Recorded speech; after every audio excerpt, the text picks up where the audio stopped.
Hello, everybody. Welcome back to AP US History. This is the last of the videos of chapter or of Unit 1, I should say. And in specific, we are going to finish up with Chapter 5. As with the other videos, this is also going to be timed to a 20-minute limit right here. 20-minute limit. Say that 5 times fast. What we're going to cover in this particular chapter is going to be the immediate aftermath of the French and Indian War. How is that going to affect the relationship between England and its colonies in North America? And kind of this chapter in particular is setting the stage for what eventually becomes the American War for Independence, what some historians call the American Revolution, but maybe there's a distinction between the two. More on that in the next chapters. All right. Lesson topics right here. We've got the foundations of what becomes the American Revolution intellectually. We will talk about some examples of those. Talk about some of the causes of the War for Independence. And we'll also talk about this idea of taxation and representation. Now, going back in time a little bit to the French and Indian War, it was an absolute wash for well, before I do that, just to confirm that I actually am putting myself to a 20-minute time limit. 20-minute time starts. Eins, drei, wait, no. Drei, zwei, eins, go. All right. So, after the French and Indian War, England was in massive debt. It had borrowed a lot of money from investors within England, like merchants and various banks, but it also had borrowed a lot of money from other European powers. Britain is in a lot of debt as a result of the 7 Years' War.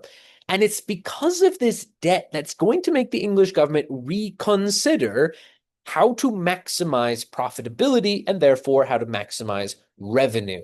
And actually, what this is going to result in is the emergence of direct taxation of not just people living in England, but the colonists themselves. We see that the cost of the war was massive. It was millions of pounds in today's money, billions, you could almost say, in today's money. Now, we see that on top of that, there's also going to be some other things that are problematic with regard to the British post the War of the French and Indian, the French and Indian War, as normal people would call it. And in particular, a big concern and kind of an unpopular thing, actually, that the British are going to do has to relate to the issue of land use after the war with the French and the Native Americans.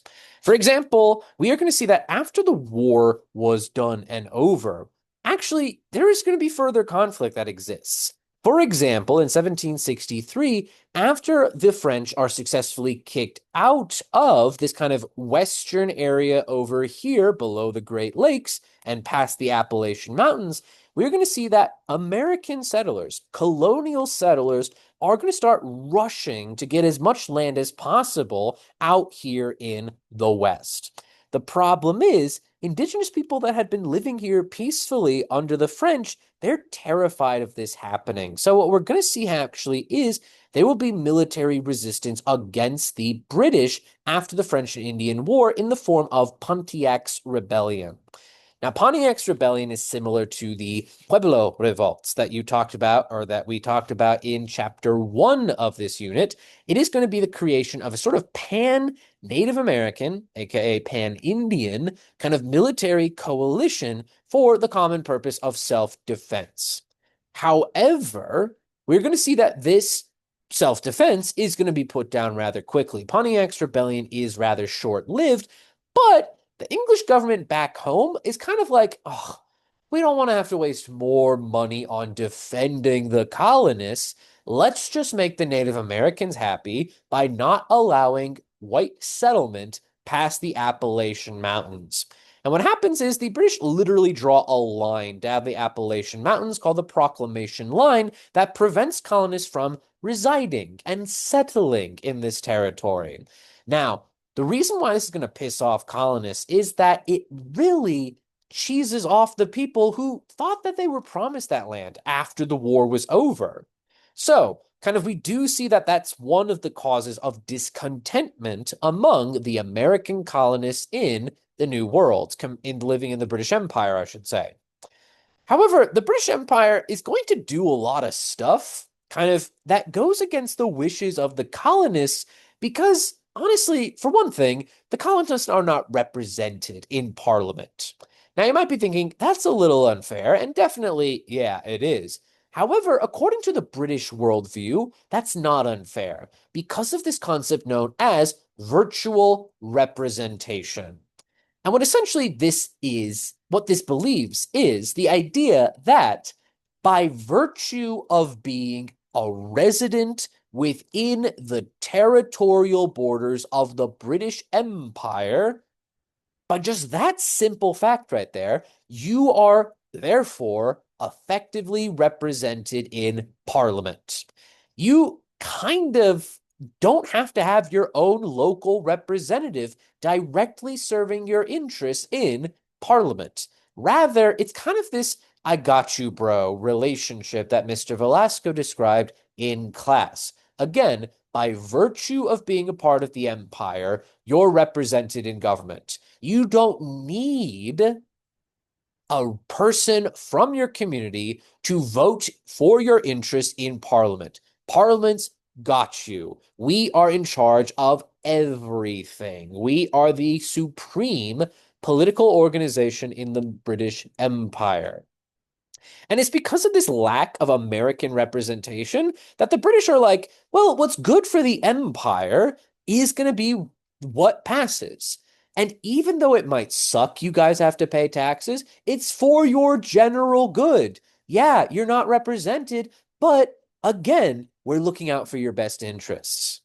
So, kind of part of the way that the British will pay for their massive expenses in the 7 Years' War are going to include new taxes and some old taxes as well. The reinforcement and re-engagement of the Navigation Acts, that's one characteristic of the post-war period. So the Sugar Act, for example, a sugar tax on molasses that's produced in the colonies, that's going to be a new tax or an old tax that's actually going to be enforced and collected. But we also see that in order to pay for or make it easier for troops to live in North America for the defense of the colonies, this is what leads to something like the Quartering Act. Basically, if you've got a house, the British are going to live there if they want to, if they need to, actually, I should say, in order to drive down the cost of building forts and barricades and barracks, I should say, to house soldiers. But probably the most unpopular tax is one that is going to affect everybody in the colonies, regardless of social class. And that is the Stamp Act. The Stamp Act is going to put a tax on every single piece of paper in the colonies. And that sucks because a lot of people need paper, even for basic everyday things like playing cards, paper money, newspapers, letterheads, all these different forms of paper products, they have to be taxed by the British government. This is a tax that honestly is one that every colonist needs to pay. Kind of the Navigation Acts way back when in the 1650s, those were mostly paid by merchants, not everyday people, by merchants themselves. The Sugar Act, mostly paid for by molasses makers, by rum makers, and by sugar growers. But the Stamp Act affects everybody. Now, in response to these new taxes that were passed without representation, well, let's take a look at what the colonists are feeling like. But before we take a look at those responses, we do have to define the opposite of virtual representation, the American view of government, the idea of actual representation. Now, the British don't believe that it's necessary to have a person who's directly from your community to vote for your interests in Parliament. Rather, there's kind of this idea of, by virtue, again, of being a part of the empire, we have your best interests at heart. The Americans are a lot more mistrustful. They believe that an actual representative from my community, they should vote the way that I want them to. I should pick out representatives who agree with me politically, and they're going to represent me in the lawmaking government of the body of the land in the form of either the local colonial assembly or in parliament. That's the belief of Americans. They believe in this concept that the will of the people, the general will of the people, is needs to be expressed in the form of an elected representative who comes from your community. Kind of think about it like this. Let's just say that all of University High School was an empire. Now, virtual representation would essentially be like, I don't know, say like there was guys picked out by our administration, they would be in charge of everybody. And kind of these people would say, yeah, you don't have any elections. You didn't get any choice in who represents your classroom, your class, your group of people. But by virtue of being a part of the school, we have your best interests at heart. Whereas actual representation, that would kind of be a system where every single location on campus, every single classroom has a representative who then votes based on the general will of the local community. Now, that is where the phrase no taxation without representation comes from. The colonists view these taxes being placed upon them as illegitimate. They were done without a representative to vote yea or nay on these taxes. Honestly, if the colonies had representation, maybe there wouldn't have been calls for independence. Food for thought right there. Now, where does this tradition of actual representation comes from? It comes from the period before salutary neglect, before the era of militarism, those kind of early years of benign abandonment, that idea of local autonomy in terms of the economy and in terms of politics. That's been the tradition of the colonies ever since the founding of them way back in 1607 with Jamestown. Now, this kind of move towards taxation is going to be a slap in the face of this tradition. No longer are we these local self-governing colonies. We're being told what to do by the British government. But the British in North America, the colonists, I should say, in North America, they have a tradition of defying authority, as we will talk about in a second. For example, back in the 1680s, we saw a lot of pushback within the colonies against things like the Dominion of New England. Remember, the Dominion of New England was kind of a period in the late 1680s where all of those local governments in New England, in the New England colonies, they were revoked in favor of direct British control. But what happened was anger among the colonists, anger among their allies in England, led to the Glorious Revolution. It led to a overthrowing of these more regulatory, controlling British actions in the American colonies. And we see that that kind of process of removing the old tyrants of the Dominion of New England, that's the Glorious Revolution. It's kind of the American phase of this English phenomenon, the Glorious Revolution. We oust the absolutist King James II in favor of a king and queen, William and Mary, who are more respectful of the tradition of local autonomy.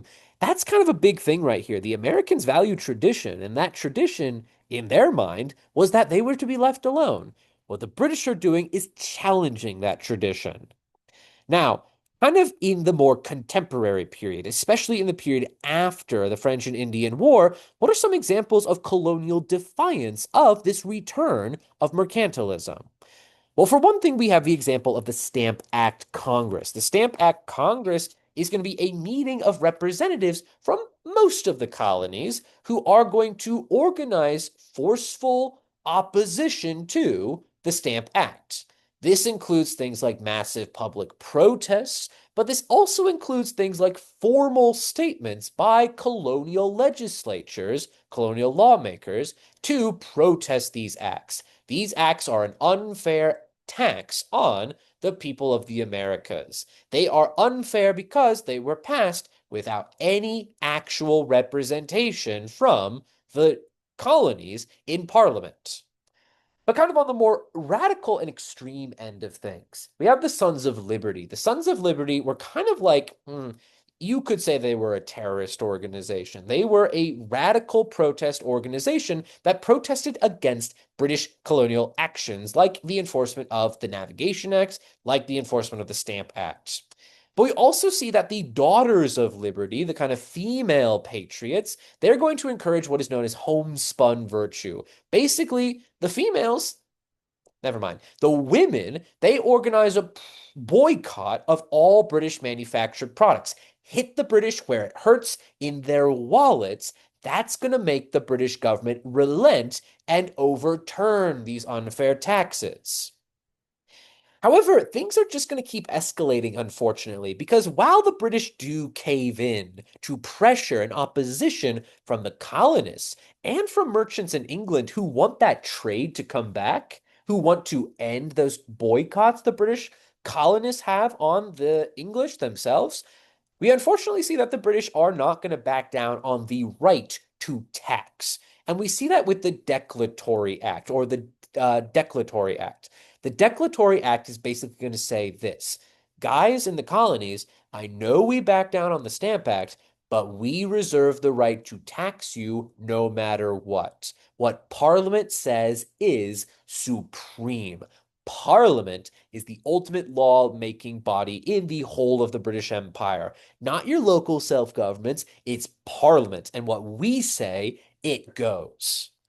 And unfortunately, this British Parliament, even though they back down on the Stamp Act, they still need money to pay for the former war, the French and Indian War. So they're going to enact a series of tariff laws, almost, these taxes known as the Townshend Acts, or the Townshend Acts, as they're sometimes called.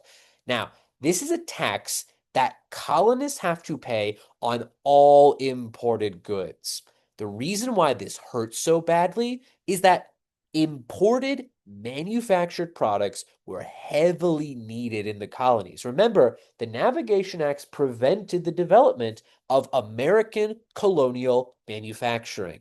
Things like glass, things like lead, things like paint, things like paper, these were made in England and then shipped over to the colonies. But now the colonists have to pay extra taxes on those imported goods. This, again, is a tax that hurts everyday people from the rich to the poor. Now, in response to these laws, in response to this question of taxation without representation, there's kind of some radical responses from the colonists, and there are moderate responses. One example is the moderate response of a guy named John Dickinson. John Dickinson writes in his letter from a Pennsylvania farmer this idea of, we do not like the system of taxation without representation. We are good little boys. We are loyal. But we need to insist on the idea that you are taxing us unfairly. Please change this, and we will be your loyal, happy subjects. Even though John Dickinson's letter is a more moderate position, it does represent ideas that are agreed upon on all 13 of the colonies. The 13 colonies generally do agree with Dickinson's sentiment that these taxes were passed without fair representation.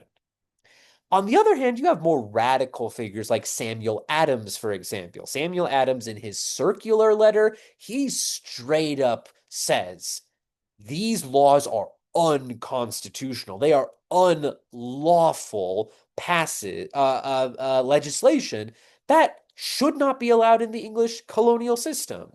We see that Sam Adams actually calls for the government of Massachusetts, the General Court, to conduct a boycott of British goods, but to also lodge formal complaints asking them to change these things. Now, unfortunately, Sam Adams' letter is going to only result in extreme clampdown of Massachusetts political liberty by the British. The British look at the letters of guys like Sam Adams and say, you're basically committing treason by questioning Parliament's right to tax its citizens. We kind of saw that with John Dickinson. John Dickinson, on the other hand, though, he's going to say, I know Parliament is supreme, but please reconsider the fact that you're taxing us without representation. It's much more conciliatory compared to the more inflammatory rhetoric of Samuel Adams. And unfortunately, in response to Sam Adams's letter, actually, the British shut down the General Court. They bring it back eventually, but they do keep a pretty big military garrison in the town to clamp down on potential uprisings.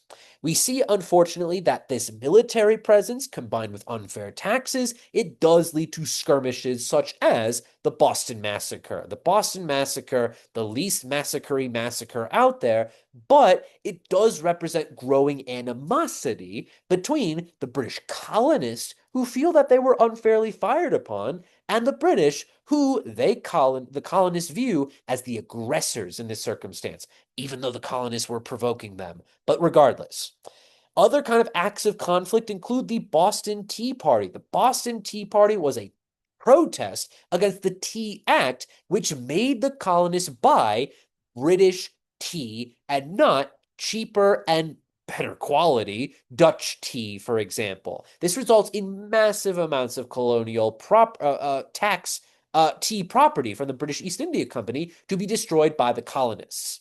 Now, this is the final straw for the British government, actually, and it's going to lead to what becomes the kind of causes of the American War for Independence. Because in response to the Boston Tea Party, the British Parliament passes a series of laws known as the Coercive Acts, but are better known in America as the Intolerable Acts. These acts are going to do things like shut down the Port of Boston for all trade. It shuts down the general court. It suspends local democracy. And this is a very scary idea. The British shutting down our local houses of assembly, it makes the other colonies a little worried. They're not doing these radical protests necessarily. Well, that's not completely true, but they're not having the same reaction that the British aren't having the same reaction in their colonies, but there is this fear that it could spread. The British need to be checked in their power. And it does create I'm going to finish this up because I'm really close to finishing up this particular chapter. It does create this kind of this fear among the colonies that maybe if it happens in Boston, it could happen to the rest of the colonies. Maybe we should meet together to discuss our shared response to acts like the Coercive Acts, things that shut down trade in Boston Harbor, for example. And that leads to the First Continental Congress. The First Continental Congress is a meeting of 12 of the 13 colonies to kind of discuss how do we respond to these British actions.